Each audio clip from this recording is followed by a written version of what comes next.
In the 1920s, the work of a Russian psychologist named Lev Vygotsky emerged, which helped teachers understand how children learn best. He is now known for his theory called the zone of proximal development. Vygotsky's peers maintain that development stems largely from independent learning.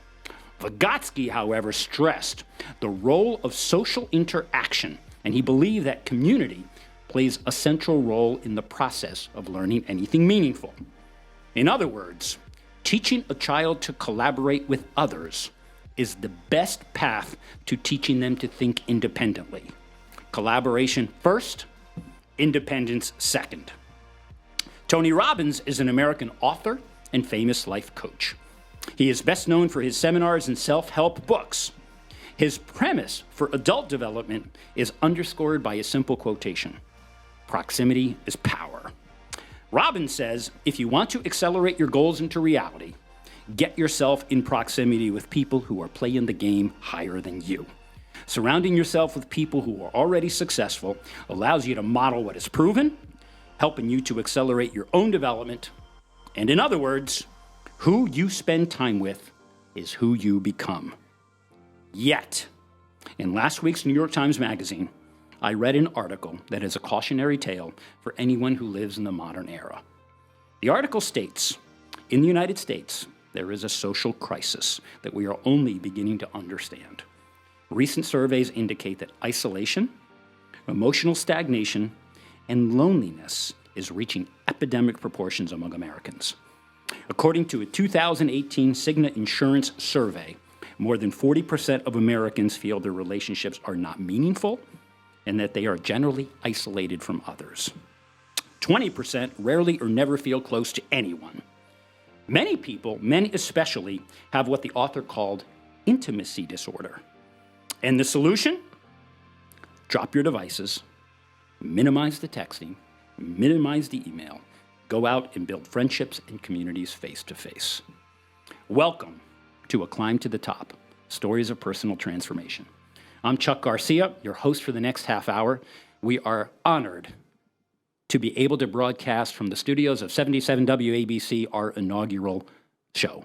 And I'm excited to deliver this because after a 25-year career on Wall Street, I am now an executive coach to financial institutions. I teach at two universities, Columbia and Long Island University, and I am the author of an Amazon best-selling book called A Climb to the Top.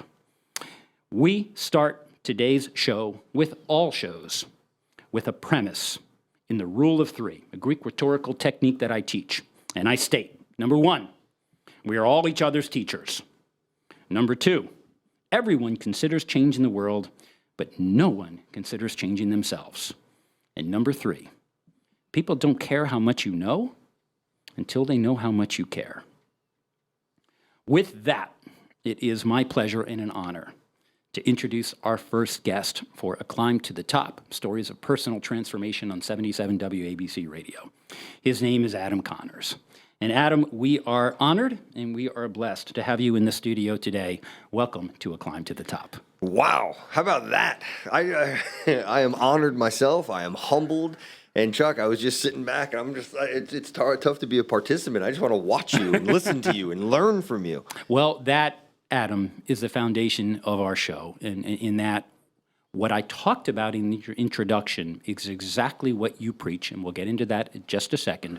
But what you talk about before we get into the meat of what you do for a living and how you wake up in the service of someone else's success, what you're really talking about addresses, at least in my opinion, what I talked about in that New York Times article, Where Are We Today? So let's take a step back, and Adam, tell us, what are you doing these days, and then what got you to do that? Wow, so much to unpack in what you just talked about. And that article, actually, there's a lot behind that too. But to answer your question, I've got a company called NetworkWise, and it's a premier online platform, like a learning platform that really is just all about teaching people how to professionally network. So I provide people with the tools, the resources, a roadmap, and ultimately the confidence to build world-class relationships. So we've also created a certification, and what that certification does is it validates someone's ability to build this social capital. So, I'm on a mission to change the world. Again, I'm really glad that you brought that up, because it really unpacks, like I said, a lot of things. This is big. This isn't just, people associate networking with getting a job, but it's a lot more than that. Well, here's the interesting part. In the modern world, many people are out there creating their own companies or creating apps. They're creating a lot of things, and many of them come with tremendous idealism. And we love the idealism. But oftentimes, that idealism isn't met with a whole lot of practicality because they are so hell-bent on changing the world. What this show is about, Adam, and why I asked you to come on to the inaugural show, is this is about personal transformation. But what I notice, a pattern among many of those, and God bless them, and I hope they succeed, they want to change the world, they want to save the world, but many of them have not considered, how do I change myself? But most importantly, how do I change others? Because what we know, and I'm sure what you do, and certainly in my company, Climb Leadership, and wonderful companies that I represented before that, you can't do it alone. But let's talk about the development of your company and how it relates to my opener. In the opener, we talked about, in the New York Times, loneliness and social isolation. Now, this is staggering because we live in a world now with all of this technology, and it seems that the more technology we have, the more lonely we're becoming, the more depressed. The amount of anxiety that I've seen in the last several years is beyond anything I ever saw in my Wall Street world. So here we are.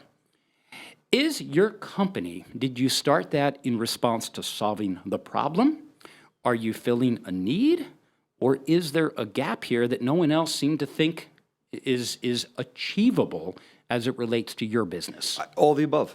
All of the above. There is a big, this gap is real, and it's only getting worse. And technology, it's great. I love technology, don't get me wrong. But like you said, that we are the most connected that we've ever been, at the same time disconnected. So this gap is widening. It's getting bigger, and it's exponentially getting bigger. Yeah, well, isn't that an irony? We develop and we have all of these tools that we think presumably are there for our benefit, yet the unintended consequences is maybe they're not so beneficial. Because when we look at the status of our mental health, physical health being what it is, and we make advances in science, but we don't see the physical health on the streets or in the office. Those are things that happen away from us.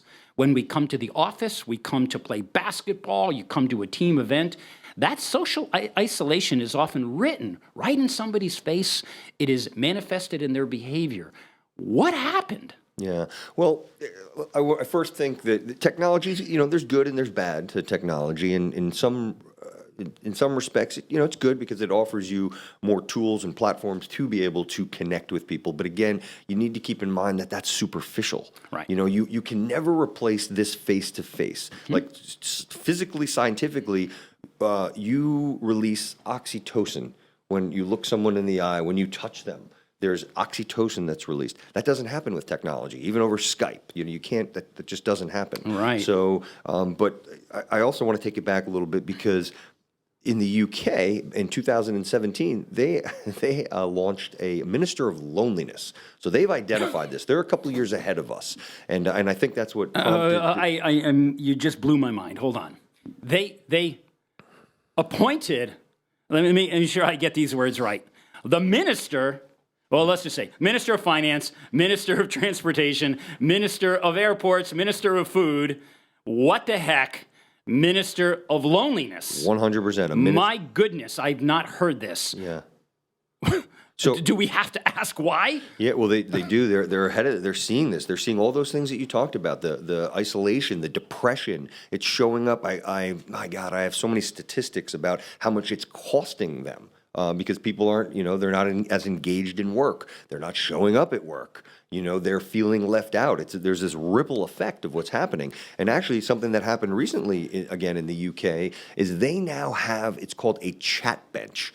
So people are so removed from this whole social issue, this isolation, that they don't feel comfortable enough sometimes just going up to somebody on the street and starting a conversation. So they have benches that literally say chat bench. So if you see a chat bench, that you can go on that bench and have a conversation with someone. You can feel comfortable. You can feel safe. This is a physical bench. Swear to God. To remind us how to say hello. Yes.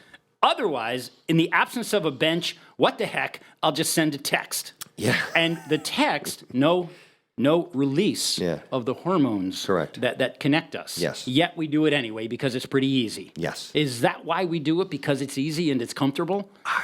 Maybe. It could be. Yeah. Right. Like it's the path of least resistance. Yeah. Maybe that's what it is. Well, here's the sad part that you state, Adam, as part of the justification for the creation of NetworkWise. I had read some statistics that you had published about the quantity of, I'm saying it's Americans, and maybe it's the world, about the level of disengagement in the work world.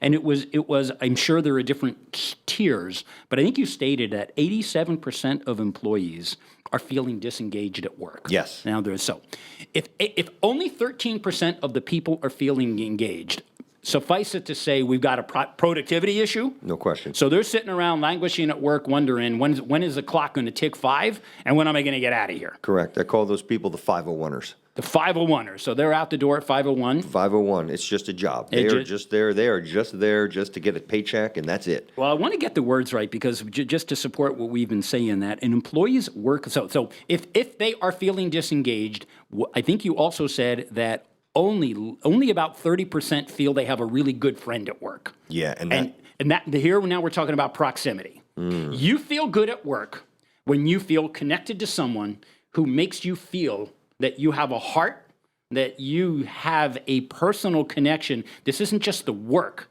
but what you're talking about when you're at dinner after you've left work, you're talking about the people that had an influence on you. Isn't that what we talk about when we have dinner? Yeah. Right. We're not talking about the app or, oh, look what I did. Right. Yeah. So what's really interesting too is, people leave. They don't leave companies; they leave managers. Right. And there's another statistic that I'd read that you are 7 times more likely to stay at an organization if you have relationships, if you have a friend at work. Right. And a lot of people don't. Well, I know, and you said that the unintended consequences, an employee's work loneliness triggers emotional withdrawal, and that stress, anxiety, the depression, they are around us, so people are feeling powerless. What is the prescription then? How do you help others? First, can we help others to put the devices down?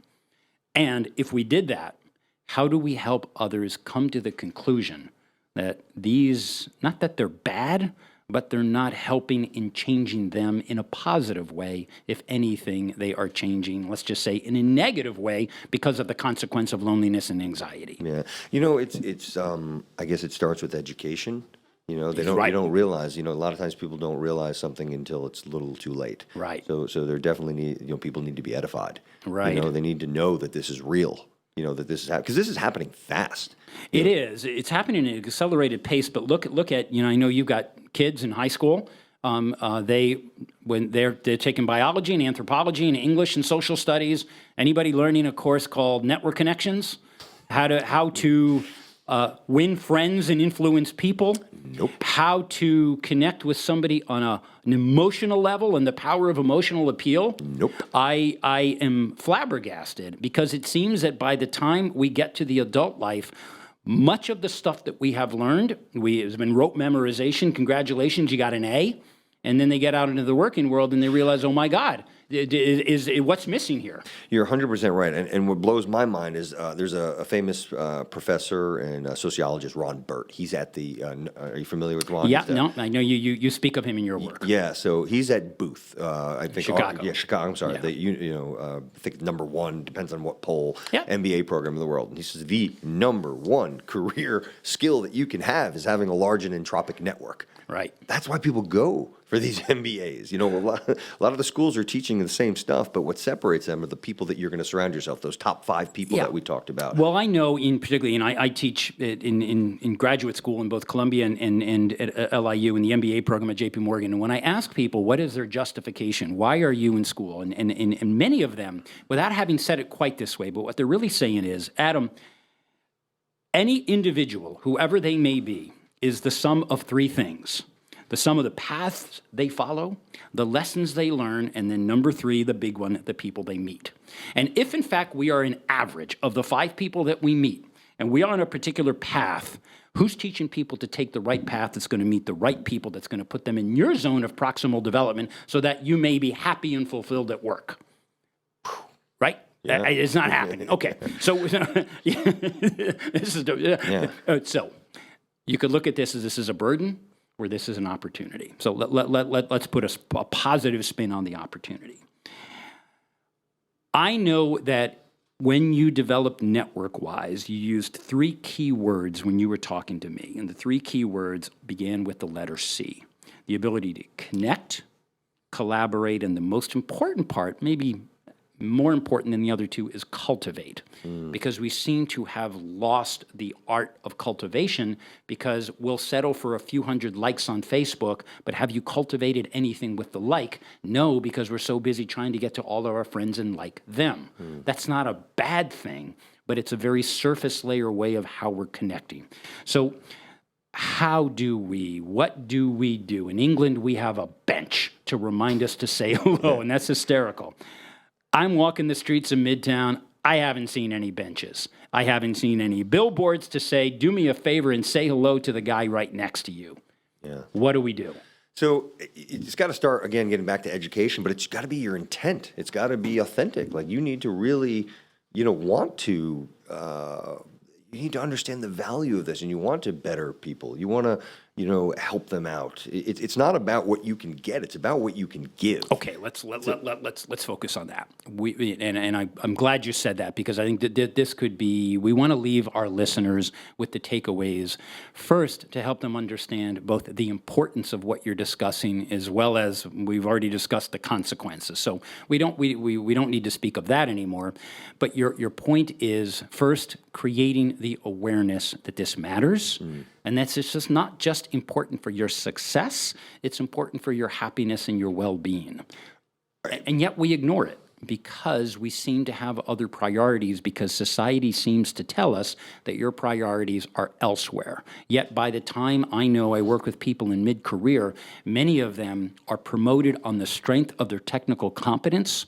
And what's really challenging is the job description shifts. And they are now in a position, oh my God, I have to utilize soft skills, I have to lead people, and then they're told, give a presentation, you're gonna have to talk to shareholders, and while you're at it, you got an SEC testimony, and all of a sudden, all the video cameras are on, and they tell me, Chuck, I am neither equipped for this, or is my mindset or skill set even aligned? I am going to flop. How do I make up for lost time? That is a challenge. We want to be sure, in NetworkWise especially, that one doesn't get to that point. Yeah. Again, so much to unpack there, and you're 100% right. So what's happened is there's all these, people are prioritizing busy versus important. And you need to understand that, obviously there are things that are going to make us busy, but you got to carve out for the important. Right. And I can't begin to tell you, that was another thing that prompted me, I should say, to start NetworkWise, because of this gap in people have gotten really good at one thing, and they're in a position where they're excelling, and then it's time to expand their role and expand what they're doing. But they're, like you said, they're not equipped. They do not have, these quote unquote soft skills that I call the durability skills. Right. Those are the things that are going to take you to the higher level. Those are the things that are going to really kind of move the needle. Right. And again, you talk to any executive that's made it, very few of them are in the day-to-day. They're more in the management, they're more in the leading, they're more and in order to make that happen, you need to build the trust with the people that are going to follow you. How do you do that? You need to be able to connect with them. Yeah. How do you connect with them? And I'm glad you said that, because there are 2 thoughts here. Number one, and I heard this quote once that stuck in my head: don't let what's critical crowd out what's important, or what's urgent. Don't let what's urgent crowd out what's important. Second, I want to share this. I work, as you know, a consultant to many companies. And right now I am on a project. I'm 2 different projects, 2 different companies, but it's a similar project, and it's called succession planning. Both of these companies that I work with are determining who is going to be the next CEO of this organization. Adam, here is the fascinating part, and to the listeners, particularly those in school, I want them to key in on this. The interesting part is when I ask the boards, and they don't know each other, they are in different countries, they are in different businesses, but here's the cool part. And they said to me, Chuck, here is a document, and here's what we want in our next CEO. These are the 3 key characteristics. Before I get to those characteristics, what I can say is they don't appear on a resume. You can't see it in a GPA. It can't be measured in an IQ test. And when I looked at the list, I said, oh my God, it's as if I had written this. Not because I'm a genius, just because it's what I do for a living. And they threw the list up on a PowerPoint, and I sat there and my jaw dropped. And the first thing they said, number 1, we want somebody who exhibits grace under fire. Are we teaching our kids how to stay calm under pressure? No, they're cracking under the pressure. Number 2, I love this one, resolves conflicts effectively. Another rule of 3. Easy, 3 words, conflict resolution, resolves conflicts effectively, because all those out there who aspire to be CEO, where they spend a lot of their time is in the resolution of the conflicts for the C-level people right below them. And here's number 3, one who demonstrates empathetic leadership. I was just going to ask you about that. So here now we are blending in the emotional intelligence that I teach, that I am looking at the blueprint for the billion-dollar CEO. The guys are running, one of them is a billion-dollar organization, the other is a $9 billion organization. Look at those 3, Adam. There is something wrong out there. And if we as teachers, whether it's NetworkWise or me teaching in my college or my executive coaching, if I could just throw up the guidepost, guys, for all of you who aspire to climb the career ladder, you can do a lot of things. You can go to school, you can get great grades, but look at what they're asking you to be. They're asking you to be those 3 things. Grace under fire, resolves conflicts effectively, empathetic leadership style. 9 words in the frame. And yet we're not tilting the future toward those. We're teaching them other things, and I'm not minimizing the value of those things. This is where I believe you are here to help people with that guidepost. Right? Do I have that right? Man, it's not fair of you to to open up all of these. This is Pandora's Box. Well, I'm just trying to stay focused on to our listeners, to the people who are invested in what we do for a living, because I think we are very proud and we bear a tremendous responsibility that what we do for a living, Adam, is we go to work in the service of someone else's success. There's no higher calling. Teachers, nurses, doctors, anyone who cares for somebody else's good health or somebody's success, that is a privilege, and it comes with a deep-seated sense of responsibility. But I think it's also important, and it's our responsibility that we provide the guideposts that are necessary to help people understand, because I know, even from my students, the enormous pressure they are feeling from their parents. And often they get crushed under the weight of these lofty expectations because sometimes they're not quite right for what someone else or society's expectations of their future, and they end up somewhere in the netherworld confused. So I would say in your case then, in NetworkWise, teaching people to communicate more clearly, are those 3 guideposts the ones that you would focus on, or are there other things that we should include that give our listeners a very big picture to tack up on the refrigerator and look at? Positive intent. Okay, right. So it's just positivity. Nothing kills spirit more than negativity. So let's add that to the list. Number 4, positivity. Yeah, you got to make it a habit. Okay, so you are what you habitually do. Yeah. So positive intent comes with developing the good habits that keep you optimistic. And everything that comes along with that. M.F. Alexander said, you don't control your success, you control your habits, and your habits control your success. No, that's a very good point. And I think we don't teach people the right way. We throw a lot of things at them, but that's a very good mindset. Say that again. You don't control your success. You control your habits, and your habits dictate your success. Your habits dictate your success. So right now, what we have developed here is a framework. So far, 5 things for the habits that we wish. Number 1, learn to control your grace under fire. Number 2, focus and learn conflict resolution. Number 3, learn empathy, the ability to feel others' pain. That can be taught because I teach it, and I see the students that learn it, and they love the learning. Number 4, what you stated is the positivity, that try to change. And I know this is a hard thing to do, and it's easy for us to say, but take a deep breath when you are in a jam and recognize trying to find something positive about this so it doesn't become destructive. Yeah. Number 5, focus on your habits, on good habits, because your habits control your success. Yeah. Wow. There's so many to have to really boil them down. Yeah.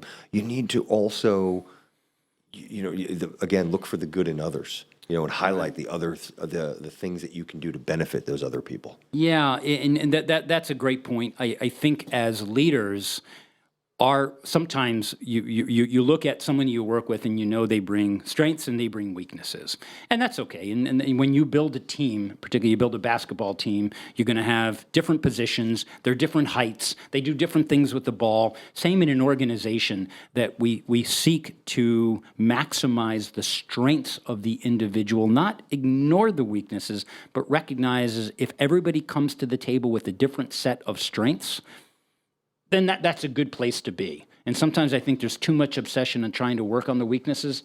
We're not tennis players trying to work on our backhand. Yeah, I think it was Drucker that said double down on your strengths. Yeah, double down, right, exactly. And don't let what you cannot do get in the way of what you can. Yeah, that's definitely okay. Adam, this has just been a real honor. We've only got a couple minutes left, but I would love for you, if you can, just talk about your vision in the next minute or so, because I'm so fascinated by your creation of NetworkWise. What are you telling the world now? And let's summarize with that. Let's go to NetworkWise was created because. Because of this gap that we've talked about, the social skills gap. Yeah. Like I said, it's widening, and we need to fill that. Right. So there is, as we stated in the opening, there is the social anxiety, the social isolation is getting worse. I have not seen a lot of companies that have created something in response to filling that gap, and you are doing that now. So we strive to fill the gap. We strive to lower or limit, to the extent we can, the anxiety and this social isolation. But most important, it's really sad how many lonely people are out there in spite of the world. We live in a city of 15, 20 million people, and yet how many are lonely? Most of them, yeah, it's quite sad. So in our time remaining, Adam, thank you so much for coming on to the inaugural show of A Climb to the Top. Thank you. You're awesome. I love what you're doing. My God, are you motivating? I'm sitting back. It's hard to have the conversation because I'm just sitting here watching you in the awe. No. I mean, no. This is about us, Adam. Yeah. This is what I said at the beginning. In fact, let me end here with the way we began. We are very proud to bring A Climb to the Top to 77 WABC. But this show was created in response to most people don't need to be told what to do in their lives, but they definitely need to be inspired to do it. We have also, in production with a company called Soul Matter, we are creating a video series called A Climb to the Top, Stories of Personal Transformation. We are wholeheartedly committed to bring our concept to multimedia so that people can be able, we hope, we can inspire, persuade, and provoke a change in their mindset. So we are going to finish with, we are all each other's teachers. Everyone considers changing the world, but no one considers changing themselves. And I will leave you with, people don't care how much you know until they know how much you care. Thank you, Adam. Love that.